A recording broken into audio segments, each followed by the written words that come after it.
When you tell people that you write, whether you do it as a hobby or intend to make it your career, you likely gloss over some of the hard stuff. Those hours that you've spent staring at the blank page, all of that self-doubt that goes into how people are going to receive your story, and your anxiety about whether you're even a good writer or not. As rewarding and as powerful as writing as a craft is, it's also something that is extremely challenging. On my channel, I try to not stray away from talking about the hard parts of writing and the obstacles that many writers face. In fact, I want to help you through those obstacles and roadblocks. So today I'm going to talk through some frankly hard truths about writing that I think are important for any aspiring author or writer to consider. Being cognizant of and aware of these things is only going to help empower you as you embark on your writing journey and become even stronger in your craft. If you're interested in writing at all, if you're working on a book, or you're curious about the publishing industry, I recommend subscribing to my channel. Every week, I either talk about writing, like in this video, or I give insights into the publishing industry, which is my background as a book editor. While you're hitting that subscribe button, go ahead and hit that like button as well. It helps with the algorithm and allows me to continue growing this community. I also have a freebie in the description below for all of my viewers, which is a story self-assessment worksheet that's going to help you assess and pinpoint the strengths and weaknesses in your own work in progress. I recommend grabbing that if you haven't already. It's also going to opt you into my newsletter where I release exclusive insights that you won't see on this channel. So now let's dive into the first hard truth about writing, which is that your story just isn't going to be for everyone. Many writers dread the notion that they might get bad reviews one day, or they might have negative comments about a piece that they publish. So much so that they might even decide not to share their work or move forward with publishing at all. Now, being afraid of critique or criticism is actually one of the top destructive writer habits that I go through in another video, so definitely check that video out if you haven't already. I'll also add the link in the description below. This mindset really stifles you as a writer. And at the end of the day, as a writer, you have to be willing to accept the hard truth that no matter how polished and compelling and engaging your story is, it is not going to resonate with everyone, and it's not supposed to. Even best-selling and award-winning books have negative reviews, I promise you. Just go to the Amazon page of any widely known book and you're gonna see 1-star reviews. I think it helps to frame this from your own perspective. Surely there has been a book recommended in a publication, or perhaps a friend recommended you a book and you picked it up and realized that you just didn't like it. Maybe you didn't even finish the book, and that is completely fine. At the end of the day, writing is a subjective craft, just like visual art. What one person finds really moving and inspirational and beautiful is not what another person necessarily is going to find inspirational and beautiful and compelling. Another person just might not respond to or like it at all. That's just the nature of being human and responding to art. It's critical for you to embrace this fact as you embark on your writing journey and develop as a writer. Otherwise, you are going to get stuck in this fear and anxiety around critique that is not productive. The next hard truth about writing is that it is very difficult to make a full living off of writing alone. This point is very important for anyone who aspires to make a full-time salary on just their creative writing. Unfortunately, whether you choose to self-publish or go the traditional publishing route, it is very difficult to earn enough money to support yourself just from book sales. That's because at the end of the day, book sales are quite difficult to predict. And depending on whichever publishing method you go with, you're ultimately only going to earn a fraction of profit on each of those book sales. Oftentimes, it just doesn't add up to enough book sales unless the book really takes off to allow you to really make a living. Keep in mind that with traditional publishing, you're also going to have an advance, which is a sizable sum of money that the publisher pays you for the rights to publish your book. So that is something to consider as well. But typically, the advance is not going to be high enough to support you for multiple years.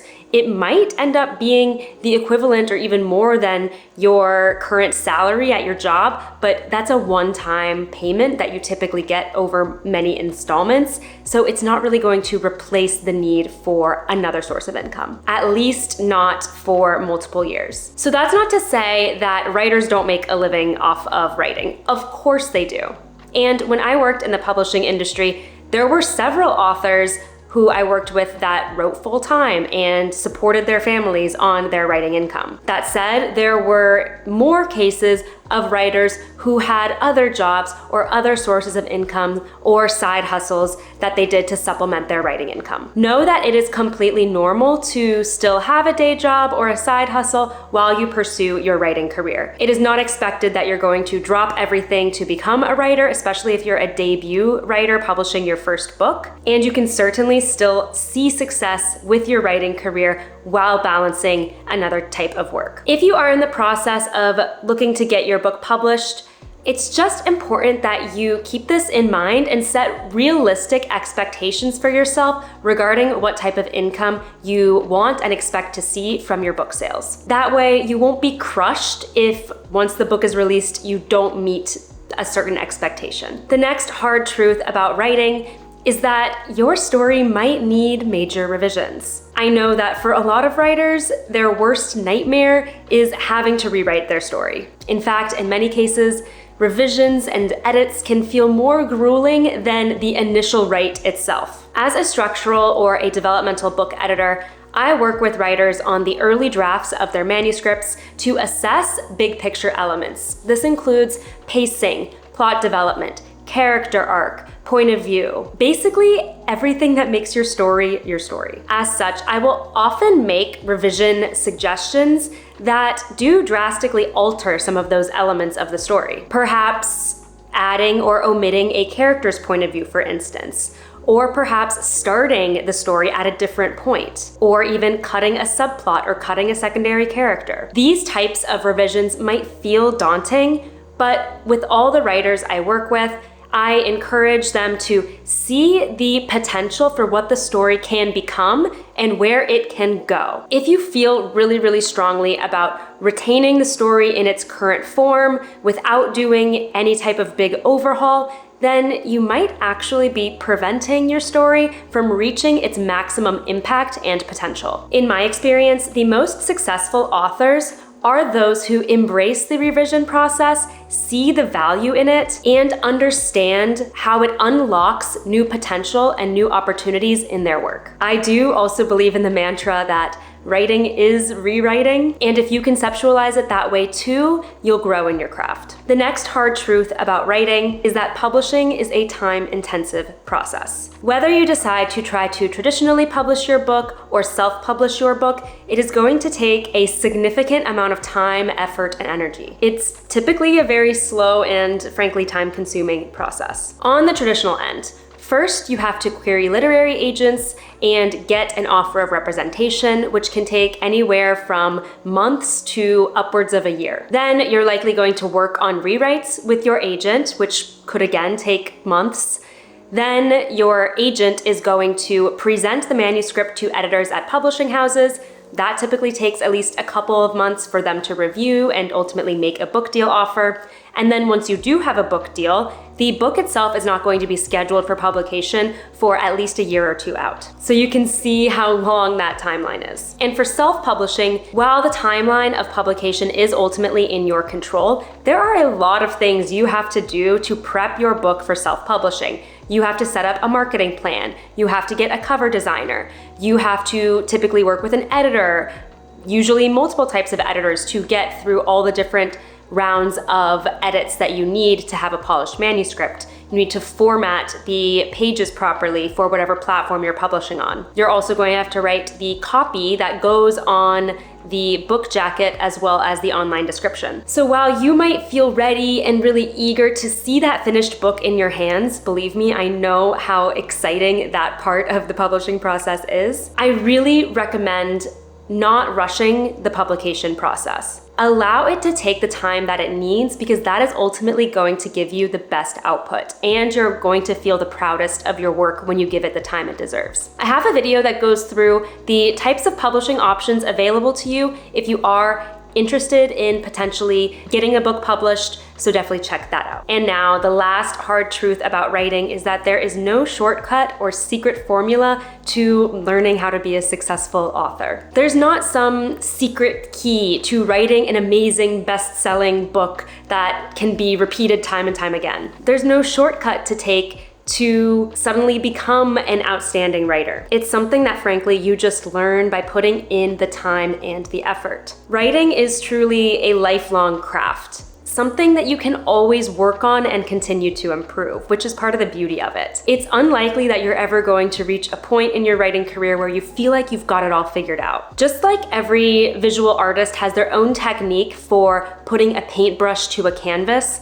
every writer has their own technique and process for composing a story. And that's why I say there really is no secret formula to writing a great story. For example, some authors swear by the pantsing method, where they write the story as they go and they don't really know how it's going to end up when they start writing. Others swear by plotting, where they outline every single beat in their story. Maybe they even follow a specific beat structure, many of which have been disseminated in different how-to writing guides. But I truly believe that the best and frankly only way to learn how to write is to go through it yourself. Embrace and develop your own individual craft and process. That's what makes you an artist at the end of the day. I hope this video helped you think about your craft and the writing process in a new way, and helped you understand some of the hard truths that you might encounter on your writing journey. Let me know in the comments if you've personally thought about any of these hard truths that I went over, or if there are any others that you've realized as you've gone through the writing process. If you are working on your first book, I recommend checking out my video where I go through things to keep in mind when writing your first book. It's also going to help you get in that right mindset if you're currently in this process. As always, if you haven't already, hit that like button and subscribe to help me grow this amazing community. Also, don't forget that free story self-assessment link in the description below. I hope it helps you take your story to the next level. Thanks so much for watching, and happy writing.